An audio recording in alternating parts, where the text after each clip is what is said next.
పత్రికలో మరి 5వ అధ్యాయం 3వ వచనంలో మనం చదివితే అక్కడ లోకము నెమ్మదిగా ఉన్నదని భయమేమి లేదని చెప్పుకొనుచుండగా గర్భిణీ స్త్రీకి ప్రసవ వేదన వచ్చినట్లు వారికి ఆకస్మికంగా నాశనము తటస్థించును. గమనించండి, ఇక్కడ బైబిల్లో దేవుని వాక్యము 2000 సంవత్సరాల క్రితమే దేవుడు ఈ వాక్యాన్ని గుర్తు చేస్తున్నాడు మనకు. ఎందుకంటే నాశనము తటస్థిస్తుందని, నాశనము వస్తుందని దేవుడు ముందే మరి ఆయన కృప ద్వారా ఈ వాక్యాన్ని మనకు గుర్తు చేస్తున్నాడు. ప్రియులరా, మరి మేము ఫస్ట్ లో ఆదోని దగ్గర పెద్ద కడుపూరు మండలంలో ఉండేవాడు. మా తండ్రి గారు జ్యోతి అంతరాలు వేసి మంత్రాలు చేసేవారు. చాలా పెద్ద పెద్ద వాళ్ళకి ఇలాంటి పిక్కలలో, ఇలాంటి రెట్టలలో శరీరంలోనికి తాయితాలను ఎక్కించి పంపిస్తాడు. మరి మా తండ్రి గారి పేరు ఎల్లప్ప, మా అమ్మ పేరు సుంకమ్మ.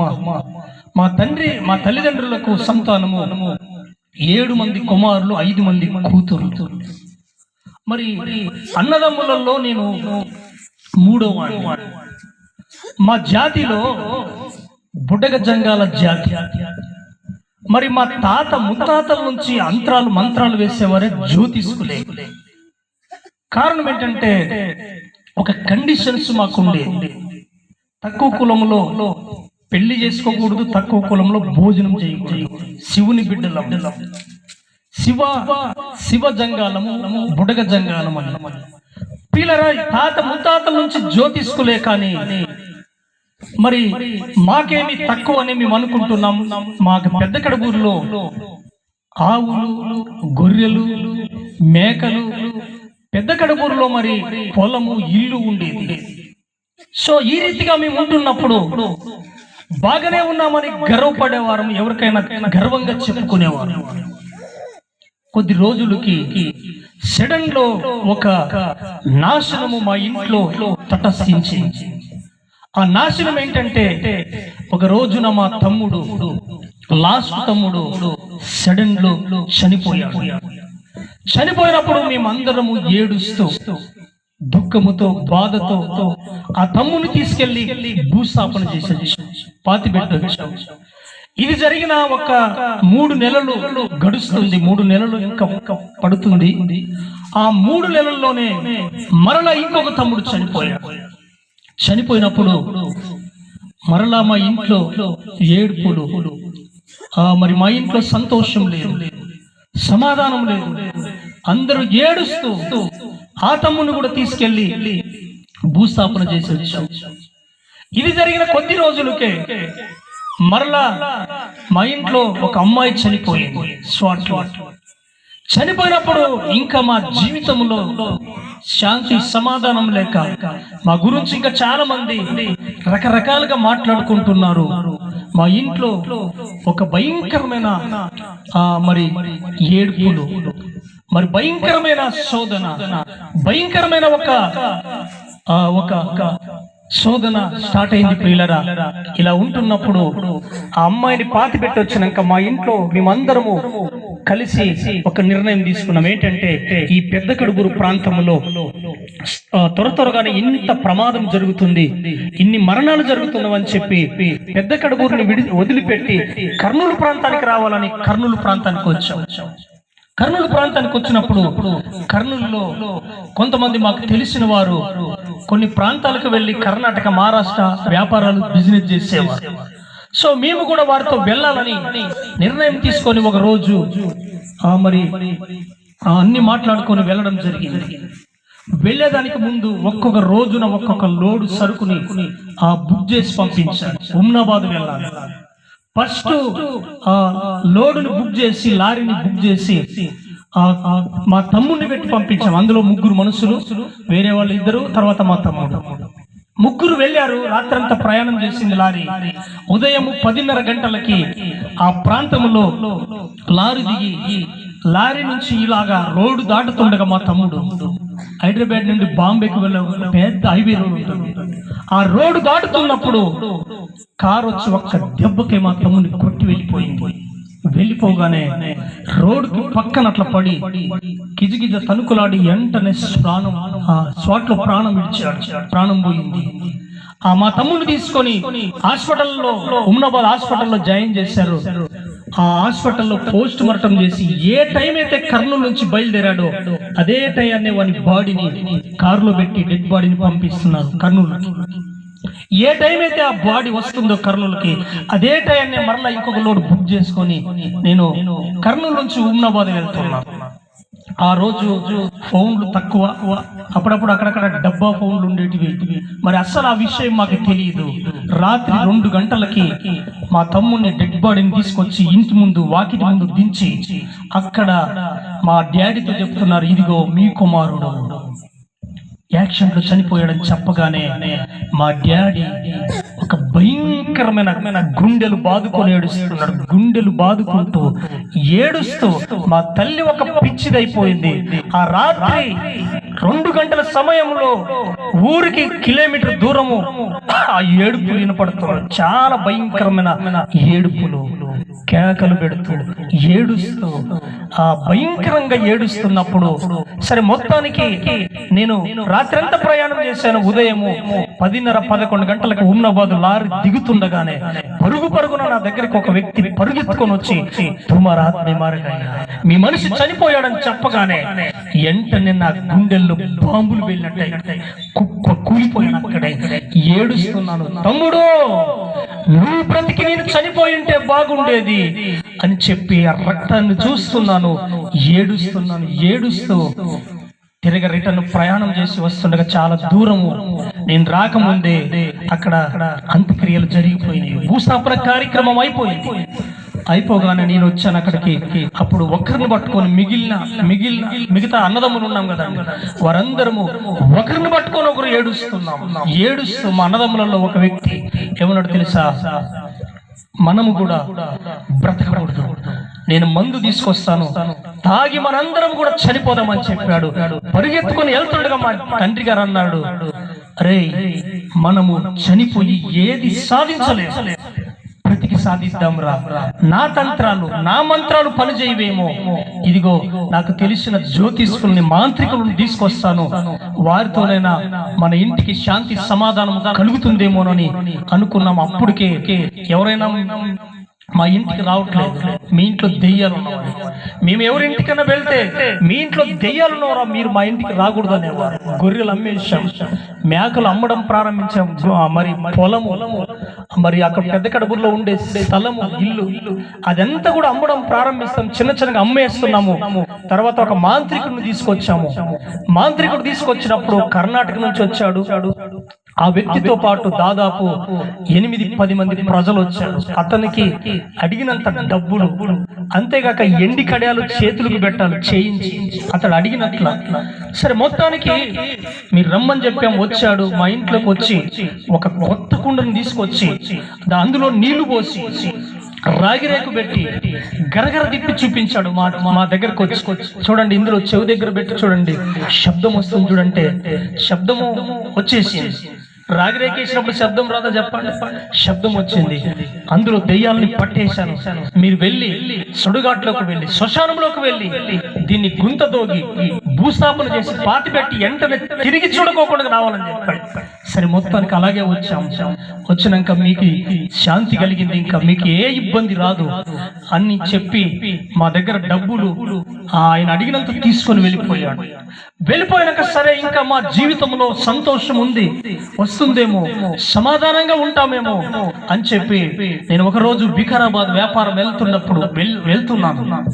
వికారాబాద్ వెళ్ళి అక్కడ లోడు సరుకు దింపుతుండగా ఆ తాడు దగ్గర లారీ మీద నుంచి అక్కడి నుంచి కిందికి పడిపోయాను, తల వెనకాల పడిపోయాను.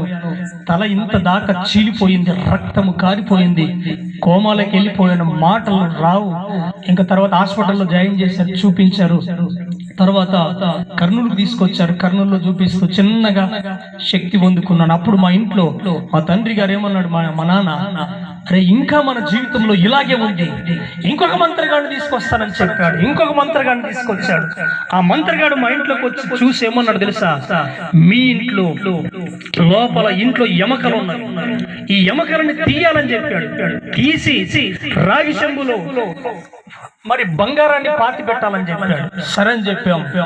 మొత్తానికి వచ్చి రాత్రి 11 నుంచి మొత్తం ఇంట్లో గుంత తీసి మాతోనే మట్టి తీయించాడు. మట్టి తీయించి తర్వాత చాలా లోతుకు తీసినాక మమ్మల్ని బయటికి పంపించి రాగి చెంబులో బంగారం పెట్టి కాస్త మట్టేసి, బంగారం పెట్టలేదు ఊరికి మోసం, మమ్మల్ని తర్వాత పిలిచి మాతోనే మట్టి వేయించాడు. సరే మొత్తానికి ఇంక నుంచైనా మా జీవితంలో సంతోషం కలుగుతుంది అనుకున్నాం, సమాధానం కలుగుతుంది అనుకున్నాం. కానీ తర్వాత ఒక రోజు బళ్ళారికి వెళ్ళాలి. బళ్ళారిలో మా అక్క కూతురు వివాహం చేయాలి, తిరిగి రావాలి. పెళ్లి బాగానే జరిగింది, చక్కగా జరిగింది. వివాహం చేసి తిరగా రిటర్న్ వస్తున్నప్పుడు నేనెక్కిన బస్సు డ్రైవర్ ఇటు అటు తిప్పి ఎదురుగా వస్తున్న ఒక వాహనానికి పైకి కొట్టాడంట. కొట్టగానే ఆ బస్సులో చాలా మంది ఫుల్లుగా ప్రజలు ఉన్నారు.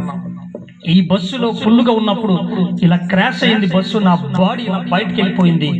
ఎదురుగా వచ్చే ఒక వాహనం కొట్టగానే ఇక్కడ పడింది దెబ్బ.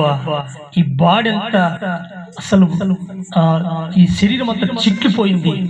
ఎమక ఇలాగ 2 పాగిలుగా చీలిపోయింది. సీట్లోనే పడిపోయాను, ప్రాణం పోయింది, కదలట్లేదు, మెదలట్లేదు. అప్పుడు లెఫ్ట్ సైడ్ లో కూర్చున్న మా తమ్ముడు, మా చెల్లి వచ్చి నన్ను ఎత్తుకొని చేనులోకి పోయి పండేసి ఒక పొలంలో ఏడుస్తున్నారు, భయంకరంగా ఏడుస్తున్నారు. అన్నయ్య చనిపోయావు, ఎందుకు ఇలా జరుగుతుంది, మన ఇంట్లో ఇంతమంది మరణాలు అవుతున్నారు, కారణం ఏంటి అని భయంకరంగా ఏడుస్తున్నారు, కదులుస్తున్నారు, ఇలా ఊపుతున్నారు. కళ్ళు తెరిచి చూడన్నాయా, లేయన్నాయా అంటున్నారు. ఏడుస్తున్నప్పుడు ఆ ప్రాంతంలో ఒక దైవ సేవకుడు ఉన్నాడంట అక్కడే. ఆ వ్యక్తి పరిగెత్తుకొని వచ్చి నా దగ్గరికి, అక్కడ చాలా మంది ప్రమాదంలో చిక్కిపోయారు, ఎవరి దగ్గరికి చిక్కిపోయారంటే ఎవరి దగ్గరికి వెళ్ళలేదు, కానీ నా దగ్గరికే వచ్చి నా తల మీద బైబిల్ పెట్టి అతడు ప్రార్థన చేస్తున్నాడు. వీళ్ళిద్దరు ఏడుస్తున్నారు. 5 నిమిషాలకి ఇలా కదిలి కళ్ళు తెరిచాను. చప్పట్లు కొట్టాను. సో ఈ రీతిగా మరి కదిలిన వెంటనే అంబులెన్స్ వచ్చింది. నన్ను తీసుకెళ్లి సిరిగుంప హాస్పిటల్లో జాయిన్ చేశారు. సిరిగుంప హాస్పిటల్లో అక్కడ చూయించుకున్నాం. చిన్నగా శక్తి వచ్చింది. శక్తి వచ్చినాక ఇంటికి వచ్చి కర్నూలులో కూడా అక్కడక్కడ చూయించుకుంటున్నాం. చూయించుకుంటుండగానే ఇంకా శక్తి రాలేదు, బలము ఇంకా చేయికి రాలేదు, ఇంకా బాగా శక్తి నాకు రాలేదు. అలా ఉంటున్నప్పుడు మేము పెద్ద కడుగూరులో మొత్తం అమ్మి ఇంకా కొన్ని అప్పులు పెట్టి కర్నూలులో ఒక 2 సెంట్లు స్థలము కొని పెద్ద తారట్టలతో ఒక షెడ్ వేసాం. షెడ్ అయ్యగానే అందులో కొద్ది రోజులకే ఏరే వాళ్ళ ఇంటికి అగ్గిపడి ఈ ఇల్లు కూడా కాలిపోయింది. కాలిపోగానే చాలా భయంకరమైన వేదన కలిగింది, దుఃఖము కలిగింది. ప్రజలందరూ అనుకుంటున్నారు, ఎందుకు ఇలా జరుగుతుంది, వీళ్ళకి ఏంటి కారణం ఏంటి? ఒక చీకటి శక్తి, ఆ మాంత్రిక విద్యను చేసినందుకే ఒక శాపం వచ్చింది అనుకుంటున్నారు చాలా మంది. ఆ ఇంటి యజమానుడు మాంత్రికుడు కదండి, మాంత్రిక విద్య చేసినందుకే అలాంటి శాపం వచ్చింది వాళ్ళకని కొంతమంది చేతబడి చేశారని కొంతమంది రకరకాలుగా మా గురించి అనుకుంటుంటే నేను ఒకటి ఆలోచన చేశాను.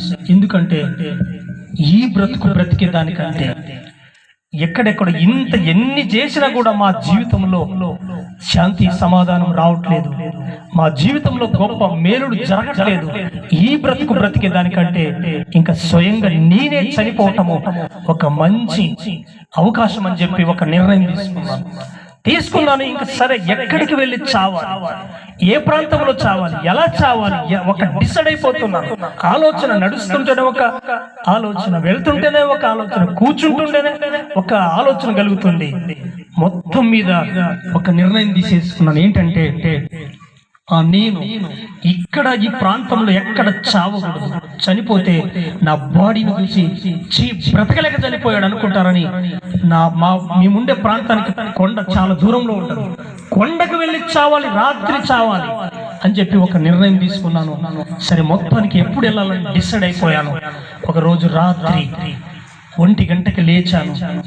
లేచి అడుగులు ముందుకేస్తున్నాను చావడానికి అడుగులు ముందుకేసేటప్పుడు అప్పుడు ఒక వ్యక్తి సువార్త చెప్పాడు. ఇంతకు ముందు మా బాధలలో శ్రమలలో ఉంటున్నప్పుడు, బ్రదర్ మీరు యేసుక్రీస్తుని నమ్మండి, దేవుడు మీ పట్ల మేలు చేస్తాడని చెప్పాడు. సరే అని చెప్పి చనిపోయేటప్పుడు అడుగులు ముందుకేసేటప్పుడు ఆ వ్యక్తి చెప్పిన సువార్త నాకు గుర్తొచ్చింది. ఇదొక్కసారి యేసు ప్రభుని చూడాలనుకున్నాను.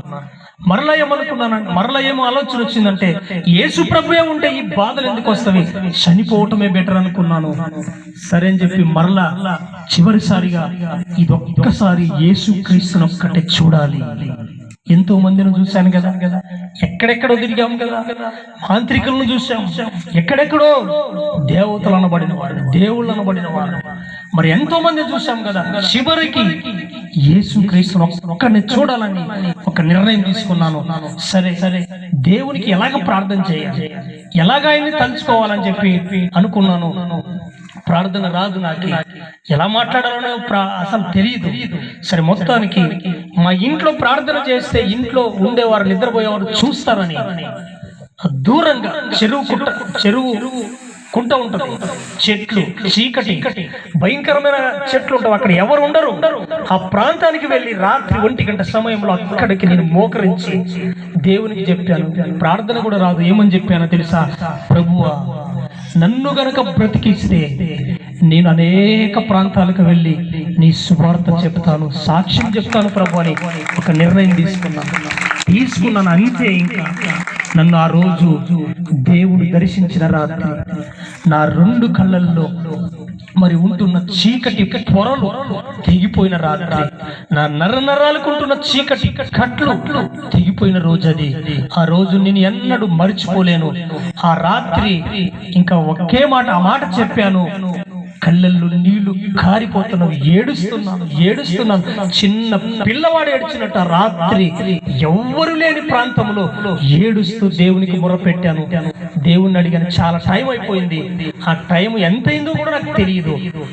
తర్వాత ఇంటికి వచ్చినాక నాకు సంతోషం అనిపించింది. దేవుడు నన్ను ముట్టాడని, దేవుడు నన్ను దర్శించాడని అనుకుంటున్నాను. 1 రోజు అయింది, 2 రోజులు అయింది. మా ఇంట్లో వారికి ఎవరికి తెలియకుండా చిన్నగా ప్రార్థన చేసుకుంటున్నాను నేను. ఎవరికైనా తెలిస్తే మరి ఏంటి ఇలా అనుకుంటున్నాడు, ప్రార్థన చేస్తున్నాడు ఇలా అనుకుంటారని ఎవరికి తెలియకుండా ప్రార్థన చేస్తున్నాను. తర్వాత 3వ రోజు నాడు ప్రార్థన చేసుకొని ఇంట్లో అలాగే నిద్రపోయాను. అంతే. రాత్రి 1 గంట సమయంలో ఆ రోజు కూడా దేవుడు నాతో మాట్లాడిన రాత్రి అది. నాతో మాట్లాడిన ఒక మెల్లనైన స్వరము. ఏమని మాట్లాడాడు తెలుసా? బైబిల్ అనే మాట వినపడింది. బైబిల్ ఇలాగా వస్తుంది, నా కళ్ళారా ఇంట్లో చూస్తున్నాను, ఇలా వస్తుంది ఒక హస్తంతో పట్టుకొని. అలా వస్తున్నప్పుడు ఆ బైబిల్ తర్వాత ఇలా ఓపెన్ చేయబడినప్పుడు ప్రకటన గ్రంథము 22:7 అనే మాట వినపడింది. బైబిల్లో ఎక్కడ ఏ మాట ఉంటుందో నాకు తెలియదు. ఆ మాటని ఒక మెల్లనైన స్వరం నాకు వినపడింది. ఇదిగో నేను త్వరగా వస్తున్నాను. ఆ మాట ఎప్పుడైతే విన్నానో నా 2 కళ్ళల్లో నీళ్లు కారుతున్నాను. అంటే ఒక సంతోషమైన ఏడుపు నా కళ్ళల్లో వచ్చేస్తుంది. ఎంత ఆపినా ఆగట్లేదు. అప్పుడు నేను అనుకుంటున్నాను, ఎక్కడెక్కడో తిరిగాను, ఎన్నెన్నో ప్రాంతాలు తిరిగాను, వేటలతో మొక్కాం, ఎక్కడెక్కడో తిరిగాం, యాత్రలు చేశాం, ఎవ్వరు నాతో మాట్లాడలేదు. కానీ ఈరోజు నా యేసయ్య నాతో మాట్లాడిన రోజు అని చక్కగా నిర్ణయం తీసుకొని ఏడుస్తున్నాను. తెల్లగా ఎప్పుడు అయిపోతుందా, ఈ రాత్రి ఎప్పుడు గడిచిపోతుందని ఎదురు చూస్తున్నాను. రాత్రి గడిచిపోయింది. ఉదయం కాగానే ఎక్కడ దేవుని మందిరం ఉందని ఎతికితే కర్నూలులో శ్రీనగర్ పార్కు దగ్గర అక్కడ ఒక మందిరం. ఆ మందిరం దగ్గరికి వెళ్ళి అడిగితే ఎప్పుడు ప్రార్థన అంటే ఆదివారం అని చెప్పారు. ఆదివారం కోసం ఎదురు చూస్తున్నాను, ఎప్పుడు వస్తుంది ఆదివారం అని. ఆదివారం రానే వచ్చింది. ముందే అక్కడికి వెళ్ళి దేవుని మందిరంలో కూర్చొని ఇలా ప్రార్థన చేసుకొని గోడ వైపు ఇలా చూస్తే అక్కడ ఒక వాక్యం రాసింది, యెషయా 41:10లో, దిగులు పడుకుము, నేను నిన్ను బలపరుస్తాననే వాక్యము. అది చదువుతున్నాను అంతే, దేవుడు స్వయంగా నాతోనే మాట్లాడినట్టు ఆ వాక్యాన్ని చదువుతున్నాను. నీళ్లు కళ్ళల్లో ఆగట్లేదు, ఆ సంతోషమైన ఏడుపు వస్తుంది. ఇంకా ఏడ్చాను, వాక్యం విన్నాను, చక్కగా ఇంటికి వెళ్ళిపోయాను. ఇంటికి వెళ్ళినాక నాకు దేవుని మీద ఒక పిచ్చి ప్రేమ పుట్టింది. ఇంకంతే, కొండ మీద ప్రార్థన అంటే వెళ్ళాలని, వర్షంలో ప్రార్థన జరుగుతుందంటే వెళ్ళాలని ఒక పిచ్చి ప్రేమ దేవుని మీద పుట్టింది. ఇంకా దేవుని అలాగే స్తుతిస్తున్నాను, మహింపరుస్తున్నాము. మాతో పాటు ఇంకా కొంతమంది యేసు ప్రభులోకి వస్తున్నారు, నమ్ముకుంటున్నారు. మా జాతి వాళ్ళు ఇలా నమ్ముకుంటున్నప్పుడు, మా జాతి వాళ్ళప్పుడు మీరందరూ ఇలాగే వదిలిపెడితే యేసుక్రీస్తుని అందరు నమ్ముకుంటారు ఇంకా అని మా జాతి వాళ్ళందరూ మండిపడ్డారు. మీకు యేసుక్రీస్తు కావాలన్నా, మేము కావాలా, కులం కావాలన్నా, ప్రజలు కావాలన్నా, బంధువులు స్నేహితులు కావాలన్నా వద్దా, లేదు యేసు ప్రభే కావాలన్నా మీకు అని అడిగితే మేము ఒకే మాట చెప్పాం, మేము ఇబ్బందులో ఉన్నప్పుడు, శ్రమలో ఉన్నప్పుడు ఎవరు మా దగ్గరికి రాలేదు, కానీ ఇప్పుడు మేము యేసు ప్రభుని నమ్ముకొని బాగుపడితే మమ్మల్ని ఇలా మాట్లాడుతున్నారు. మాకు దేవుడే కావాలని ఒక నిర్ణయం తీసుకునేసరికి చాలా మంది పెద్ద పెద్ద పంచాయతీదారులు అక్కడికి వచ్చారు. వారందరూ మండిపడి ఒక నిర్ణయం ఒక కండిషన్స్ పెట్టారు. ఏంటంటే, మాతో మాట్లాడితే 50,000 తప్పు, 50,000 ఎవరైతే మాట్లాడతారో వాడు 50,000 ఇవ్వాలి. ఎవరైతే మా ఇంట్లో భోజనం చేస్తే 1,00,000 రూపాయలు ఇవ్వాలి. ఎవరైతే మా ఇంట్లో అమ్మాయి ఉంటే చేసుకుంటే 1,00,000 రూపాయలు, మా ఇంట్లో అబ్బాయి ఉంటే అమ్మాయిని ఎవరైనా ఇస్తే 1,00,000 రూపాయలు తప్పు పెట్టాలి ఇచ్చిన వారికి. కిరాణం కొట్లో ఎవరైనా సరుకులు ఇస్తే ఆ ఇచ్చిన వారికి 1,00,000 రూపాయలు జున్మానం తప్పు పెట్టిస్తున్నారు. అందరూ చాలా మంది భయపడి కొత్తగా యేసు ప్రభు నమ్ముకున్నారు. లోకంలో కొంతమంది వెళ్ళిపోయారు. అంతేగాక ఒక వ్యక్తి సిలువ వేసుకొని ఉంటే ప్రభుని నమ్ముకొని సిలువని తెంపి ముఖం మీద ఉమ్మేశారు.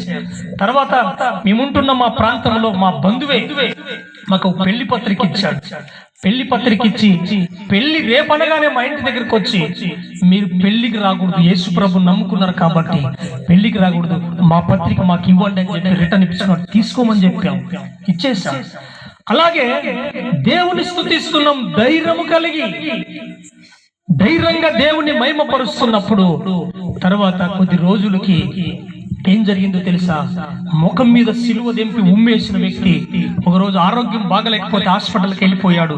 హాస్పిటల్కి వెళ్ళి ఆ డాక్టర్తో చెకప్ చేయించుకుంటే డాక్టర్ అన్నాడంట, నీకు నీ భార్యకి HIV వ్యాధి వచ్చింది, ఎయిడ్స్ వ్యాధి వచ్చింది అని చెప్పగానే గుండెలు పగిలిపోయింది.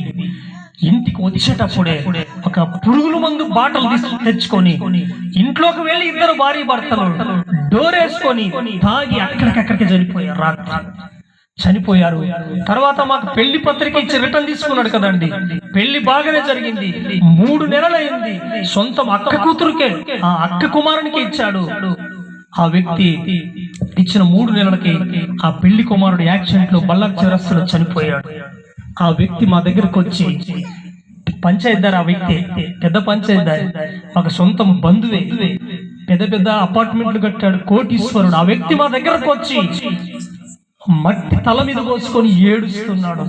మిమ్మల్ని వెలివేశాను కాబట్టి మాకు ఈ గతి పట్టింది, మిమ్మల్ని ధిక్కరించాను కాబట్టి ఈ గతి పట్టింది, నన్ను క్షమించండి అని క్షమాపణ అడిగాడు. సో కారణం ఏంటంటే, నా దేవుడు మా అందరి పట్ల ఉండి శత్రువుల సమూహాన్ని మరి గడ్డి తినిపించిన దేవుడు, ఆ దేవాది దేవుడు మా పక్షాన ఉండి యుద్ధము చేసిన దేవుడు.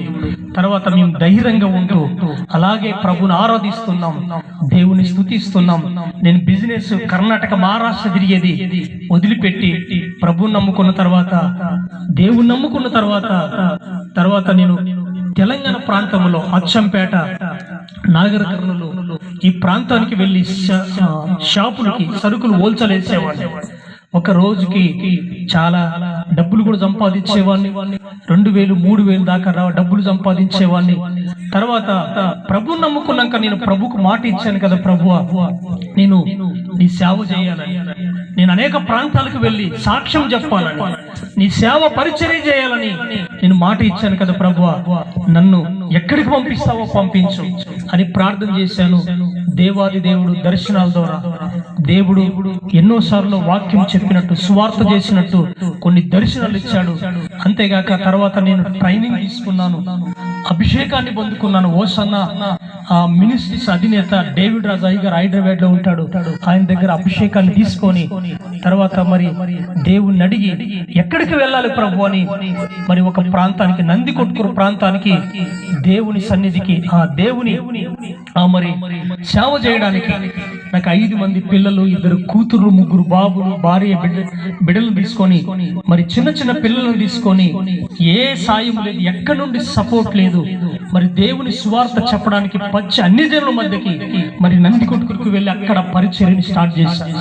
అక్కడ కూడా అన్ని జనులే ఉన్నారు. అక్కడ స్టార్ట్ చేసి దేవుని సువార్త ప్రకటిస్తూ దేవుని సత్యాన్ని బోధిస్తూ ఇప్పుడు దాదాపు అన్ని జనులకే దాదాపు ఒక 20 మంది 25 మందికి నేను బాప్తిస్మం కూడా దేవుని కృపను బట్టి ఇవ్వడం జరిగింది. అక్కడ ఎన్నో పరిచిత శ్రమలను ఎదుర్కొని ఎన్నో ఇబ్బందులు పడుతూ అన్ని జనుల మధ్య సేవ పరిచర్య చేస్తున్నాను. ప్రియులారా, కారణం ఏంటంటే ఇప్పుడు మేము గనక ప్రభువు నమ్ముకోకపోతే అసలు ఎక్కడ చనిపోయేవాడిని, ఏ ప్రాంతంలో నశించిపోయేవాడిను. ఇప్పుడు ప్రభు నమ్ముకున్నందుకు, ప్రభు నమ్ముకోకముందు ఎన్నో మరణాలు, ఎన్నో కన్నీరు, ఎన్నో ఇబ్బందులు, ఎన్నో ఆటంకాలు. కాబట్టి జ్యోతిష్కులు కూడా మరి అగ్నిగుండానికి వెళ్తారని బైబిల్లో మరి అపోస్తలుల కార్యము 21:8 ఉంటది. అక్కడ ఆ అగ్నిగుండానికి వెళ్తారని ఎవరు? మాంత్రికులు కూడా, మాంత్రికులను, నరంతకులను, వ్యభిచారులను, వీళ్ళందరూ కూడా అగ్నిగుండానికి వెళ్తారని దేవుని వాక్యం సెలవిస్తుంది. మేము ప్రభువుని నమ్ముకోకపోతే అగ్నిగుండానికి వెళ్ళేవారు. ఇప్పుడు ప్రభువుని నమ్ముకున్నందుకు మా డాడీ ప్రభులో ఉన్నాడు, మా కుటుంబం అంతా, మా మిగిలిన అన్నదమ్ములం అందరం కూడా మరి ప్రభువుని నమ్ముకొని మరి మా పెద్దన్నయ్య మత్తయ్య అని మీకు తెలిసే ఉంటే చాలా మంది వినింటారు, కొంతమంది కర్నూలులోనే ఆయన సేవ పరిచర్య చేస్తున్నాడు, నేను నందికొట్కూరులో పరిచర్య చేస్తున్నాను, ఇంకొక తమ్ముడు గద్వాల్లో పరిచర్య చేస్తున్నాడు, ఒక అన్న మాత్రము ఇలాంటి సభలకు తపల కొడతాడు, రెండో ఆయన. సో ఈ రీతిగా మా కుటుంబం అంతా, మా మొత్తం కూడా, మా బంధువులు, మా అక్క చెల్లెళ్ళు అందరూ కూడా ప్రభువులో ఉంటూ చాలా మంది దేవుని నమ్ముకొని దేవుని స్తుతిస్తున్నారు. ప్రియులారా, ఈ రీతిగా అనేక ప్రాంతాలలో దేవుని మహిమార్థమై ఈ యొక్క సాక్ష్యాన్ని, వాక్యాన్ని చెబుతూ దేవుని సత్యాన్ని బోధిస్తూ అనేక ప్రాంతాలలో వాడబడుచున్నాం. ప్రియులారా, మరి మంచిది. మరి మీలో ఎవరైనా కానీ శ్రమలు వచ్చినా, కష్టాలు వచ్చినా చావాలని, ఉరి పెట్టుకోవాలని, చనిపోవాలని ఎవరు అనుకోవద్దండి. మన పక్షాన దేవుడు ఉన్నాడు. మాకంటే అప్పుడు ప్రభు నమ్మలేదు కాబట్టి అలాగ నేను చావాలని, వెళ్ళిపోవాలనుకున్నాను. కాబట్టి ఎవరికి ఇబ్బందులు వచ్చినా దేవుని దగ్గరికి రండి, దేవుడు మిమ్మల్ని దీవిస్తాడు, మీ శ్రమలను, మీ కష్టాలని తొలగిస్తాడని దేవుని వాక్యం సెలవిస్తుంది. మంచిది. ఈ సాక్ష్యము దేవుడు మనందరి హృదయాలలో నీరు కట్టి పల్లింపజేసి ఆశీర్వాదాలతో నింపునుగాక. ఆమేన్. హల్లెలూయా, హల్లెలూయా.